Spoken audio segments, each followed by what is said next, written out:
with the comfort of our care. Knowing peace with the comfort of our care. Knowing peace with the comfort of our care. It's Deer Valley Hospice Care, yeah. It's Deer Valley Hospice Care. Join us for stories of healing, hope, and the hospice journey, a conversational series that delves into various topics surrounding hospice care. Each episode features experienced practitioners from a range of services at Deer Valley Hospice Care, providing valuable insights and information. Whether you're interested in learning more about the practices of hospice or in need of support, this podcast is intended for anyone, anywhere. We're going to start this episode talking about the good. Hospice can provide a great deal of comfort and support to families in need. It allows patients to spend their final days in the comfort of their own home, surrounded by loved ones. Hospice professionals provide emotional and spiritual support to patients and their families, helping them to cope with the end-of-life journey. The good of hospice is that families can feel at ease knowing their loved ones are receiving compassionate care and support during their final days.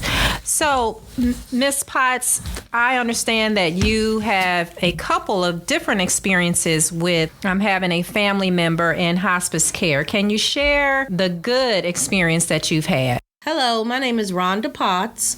I'm the intake coordinator here at Deer Valley Home Health, and I just wanted to share some of my experiences with the good and the bad of hospice care. Well, the good experience was the fact that I had to place my aunt on hospice.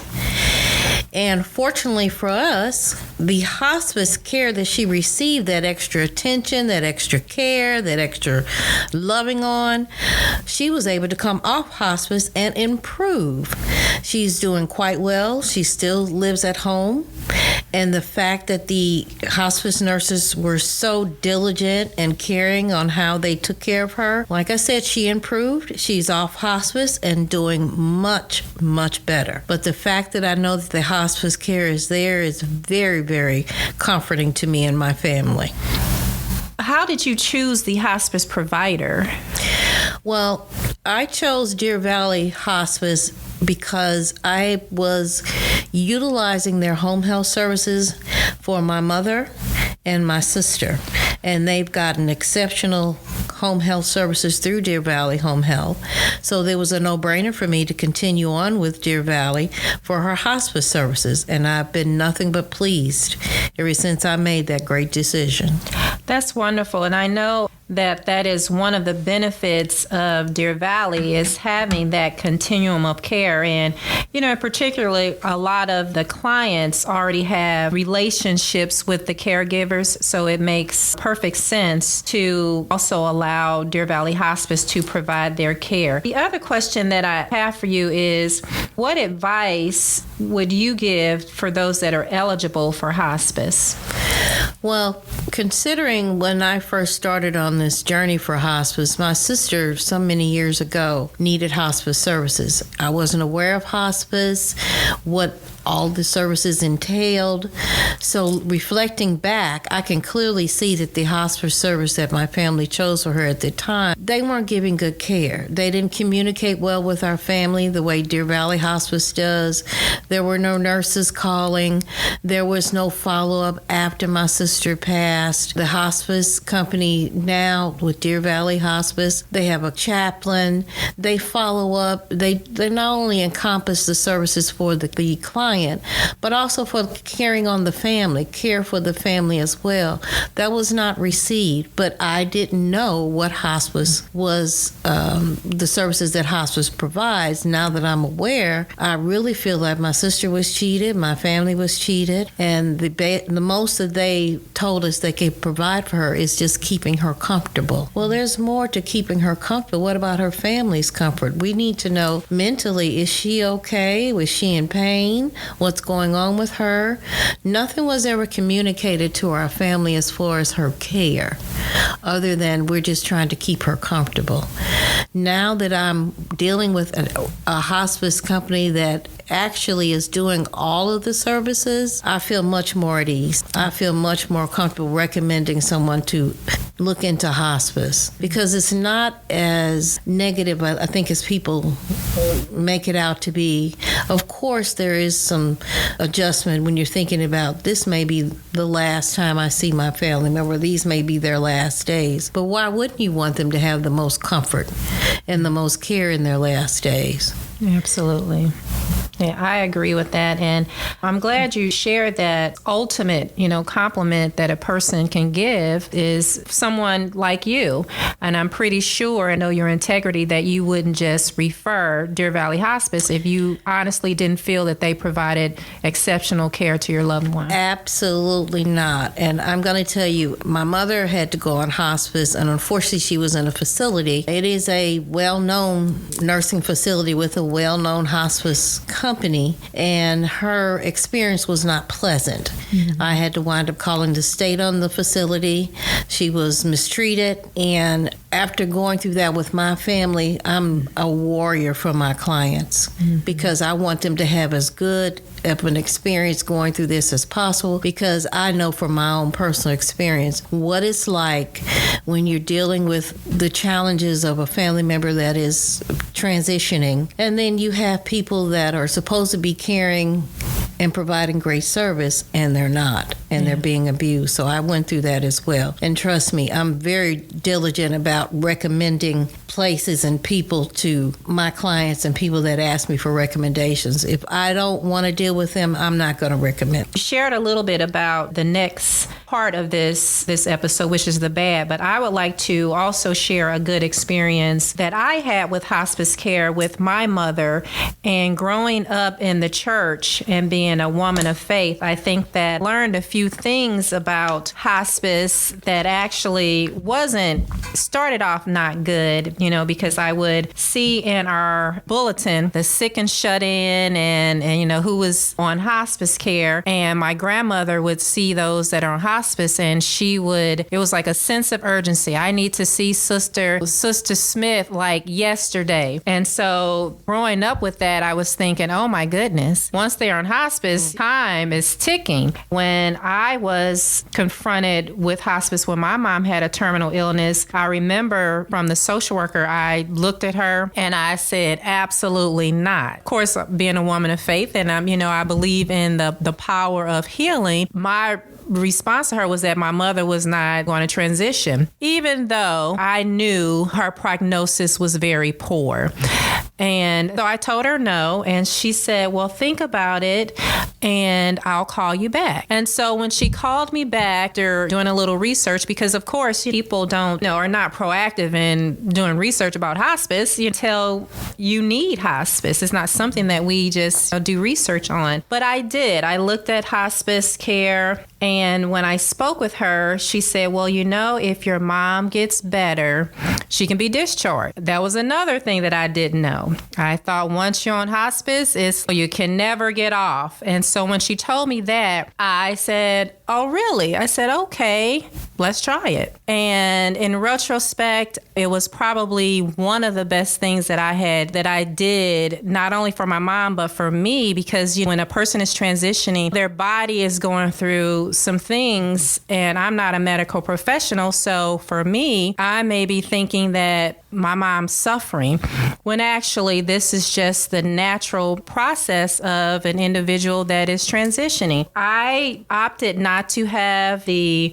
social worker or the chaplain or even the aide, which, another thing that people don't realize, that all of those services are available, but if you choose not to have those services, then you don't have to. So I just had a nurse, and I was able to call him. My mom was only on hospice probably less than a week, but the night that she was transitioning, I was hearing all these gurgling sounds and all of that. And so I called him, and he was there within the hour, because I believe they have to be there within the hour. He was there. He answered every single question that I had. He comforted me and made me feel at ease that she was not struggling. And when she transitioned, he cleaned her. He called the mortuary. He called the state director. He did everything. It gave me a peace of mind for him to be there during her last moments. And I cannot imagine family going through that by themselves, not having that professional there to answer those questions and to be there and to reassure them that what you're seeing is natural. So it ended up starting not so good. And that was just basically from what I grew up understanding in my church. And also at no point of time, because like I've said, I am a woman of faith, but at no point of time did I ever think that accepting hospice was denouncing faith. I knew that whatever God planned that he had for my mom was going to happen, whether I had hospice or whether I didn't have hospice, especially when I was able to fully understand what hospice was. So it turned out to be as much of a positive experience that you can have losing a mother, but I am so grateful. And that was actually the reason why I had spent a year trying to get into the hospice profession. And so it was from that experience that I decided to become a hospice consultant and to use my experience and to use what I learned to educate the masses about the benefits of hospice. It was a journey that was a learning experience, and I don't regret getting into hospice as my occupation because I think that I've been able to resonate with people to say that I've been there and I understand. That's my experience with good. And so introducing Old Henry Soul Food Restaurant, where delicious meals meet a warm and welcoming atmosphere. Listen to all 5 episodes of our podcast and collect the word of the day for a chance to win a dinner date for 4 at Old Henry's. Don't miss out on this opportunity to experience the soulful flavors of Old Henry. Submit your answers in the form within our bio and join us for a night of great food and even better company. The word of the day for this episode is dignity. I'm going to talk about the other part of hospice because everyone has not had a positive experience with hospice, but our goal in this episode is to be transparent and hope that people will learn what questions to ask, how to choose a hospice agency for their loved ones, and much more. So we're going to into the bad, and I understand, Ms. Potts, that you also have experiences the bad. I have. And as you were speaking, I was reflecting back on the fact that my mother was able to receive comforting care from the chaplain from Deer Valley. She looked forward to those visits. They were very uplifting for her. And unfortunately, as time went on with the COVID and the pandemic, I was not allowed to visit her. But the hospice caregivers were. So she still was able to have a human connection, the caring that I couldn't be there to provide, and things that I was not able to say to her directly. They still were able to let my mom know, even though we're not able to come in and see you, we're thinking of you, we're talking with you. We go hang out at her window to go say hi and visit. But the fact that I was comforted because I knew someone was physically able to go and hold her hand when I was not. Yes. Or just give her some words of encouragement when I was not physically able to be in the room with her. That helped me tremendously because I was not able to be there, as I said, because of the pandemic, to be there when she transitioned. But the fact that those caring nurses were there for her, that offered me some comfort. But the ugly part of the experience that I had would stem back from initially with my sister, like I said, not treated with much dignity or respect. When I would go to visit, she'd be in the room by herself 99% of the time. And because of the fact I think they knew that she was transitioning, at one time they were handling her a little too rough and she was clearly in pain, screaming from pain, and I had to step in and say something. So I would... My recommendation, if they aren't caring, and if you don't get this sense of caring and empathy, that's not the place for you. Because this is not the time in someone's life where they need someone who won't have understanding, won't have empathy, won't have patience. This is the kind of field where you need a person who has those attributes. And everyone that I've run across with the Deer Valley Hospice has had those qualities. And I feel quite comfortable with my family members being taken care of by them.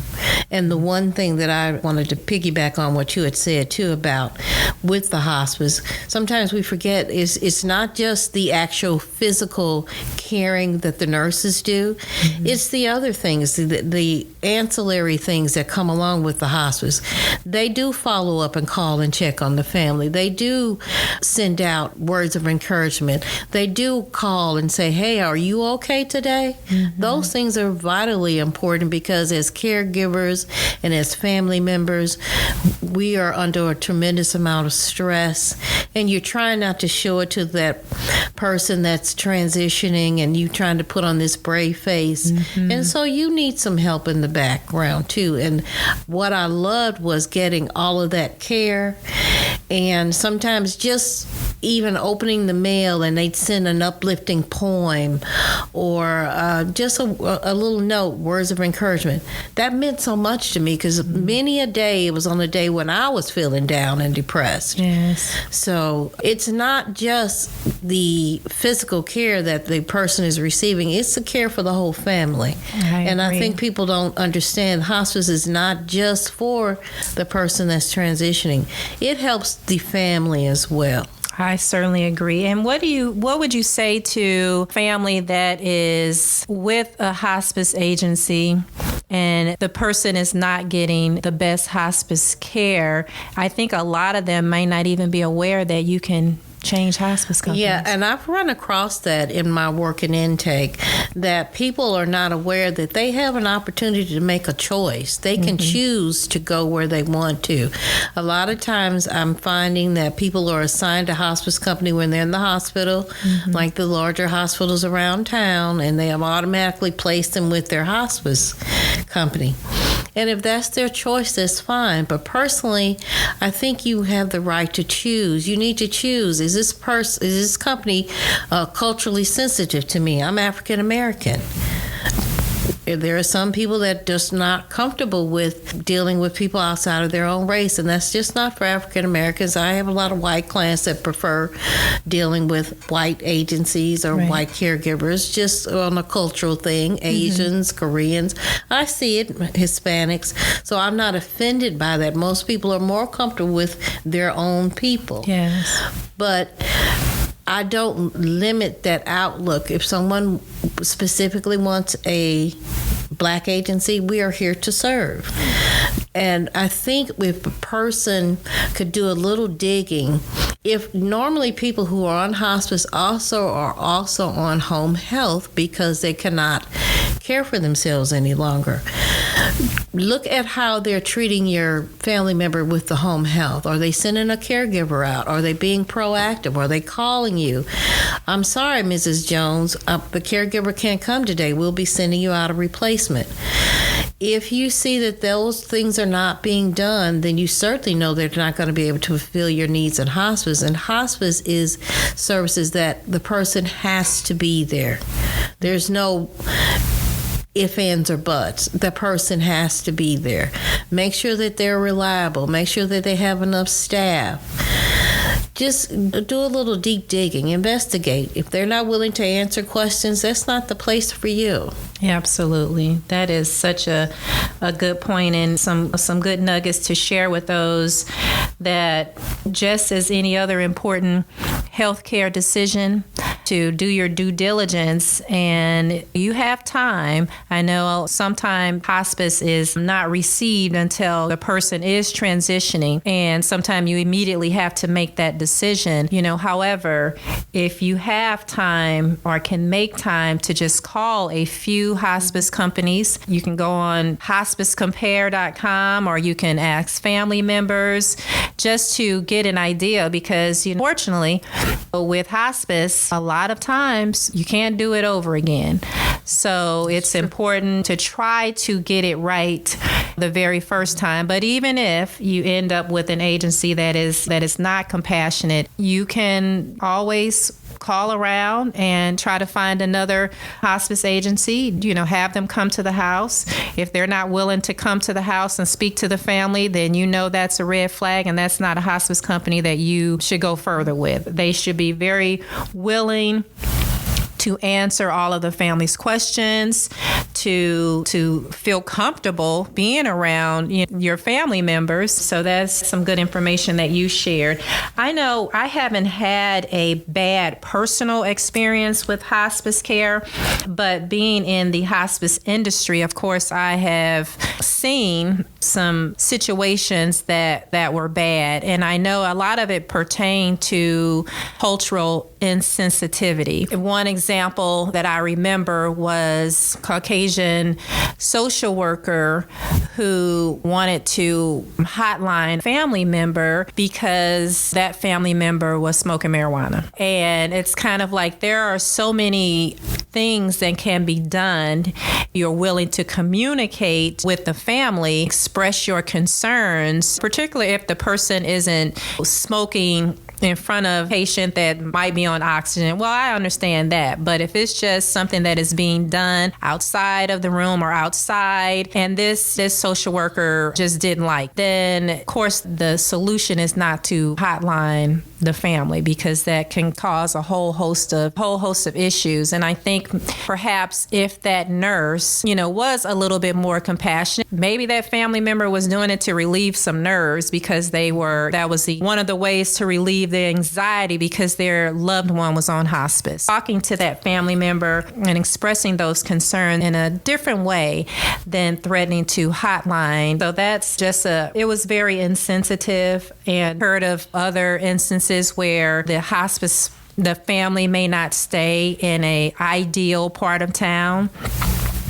and the hospice nurse, anyone, did not want to go at a certain time, and it causes more stress on the families. And hospice takes place anywhere. And I think a reputable and compassionate hospice agency understands that and are willing to go where they're needed, whatever part of town that family resides. We're going to go to the ugly. And in some cases, patients have experienced abuse from hospice care professionals. This is rare occurrence, but it highlights the importance of being vigilant and reporting any suspicious behavior. The ugly of hospice care is that some patients have experienced harm at the hands of those who are supposed to be providing them with care and support.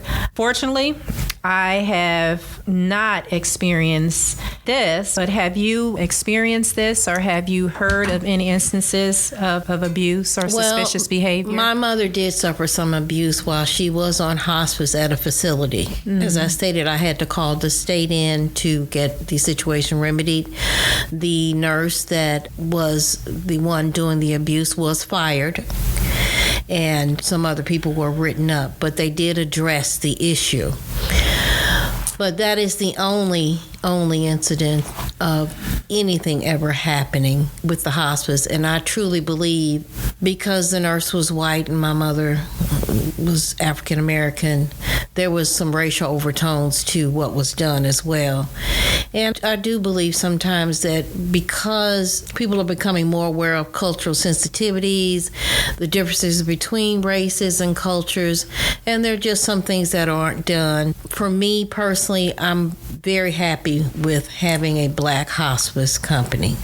I'm very happy to know that I have an option. Absolutely. That I'm not just stuck with dealing with this one company or this other company that won't take into consideration my mother is a human being. Yes. Her skin may be melanated, but she's a human being. Absolutely. She needs to be treated with dignity and respect. And that wasn't done. Yeah. And it made the whole experience just so ugly for me because of the fact that, as I stated, she was transitioning during the pandemic, so I was not allowed to be there when she took her last breath. I wasn't there to hold her hand. Yes. I wasn't there to tell her I love her. I got a phone call after everything was over. And that's just not how I would want anyone else's experience to be. Things have changed, of course, with COVID protocols, but the only solace I had out of that whole situation were the exceptional nurses and CNAs and caregivers that she had there that really went out of their way. They would call me if anything happened. They would do all kinds of extra things for her. They were just very caring people. But that one incident just marred that whole experience for me with her. But I would not discourage anyone from utilizing hospice, though. It is very much a benefit. It was a benefit to my mom. It was a benefit to our family, and just knowing that she had that extra care, it was a balm for my spirit, because I knew I couldn't do it. I couldn't be there to do it, but there were caring people that were taking good care of her. I remember Mrs. Taylor, the owner of Deer Valley Hospice, having a poor experience with poor care with her spiritual mom. I don't remember the specifics, but do you remember the ugly side of hospice that she experienced? Well, her ugly side of the hospice was that she was in pain and they weren't addressing her pain. And I must say that when I would bring up issues about my mom complaining about pain, it was addressed. I must say that they did address that. They didn't let her linger on, or if I said, well, my mom said, what's going on? What are you people doing? Blah, blah, blah. They were responsive.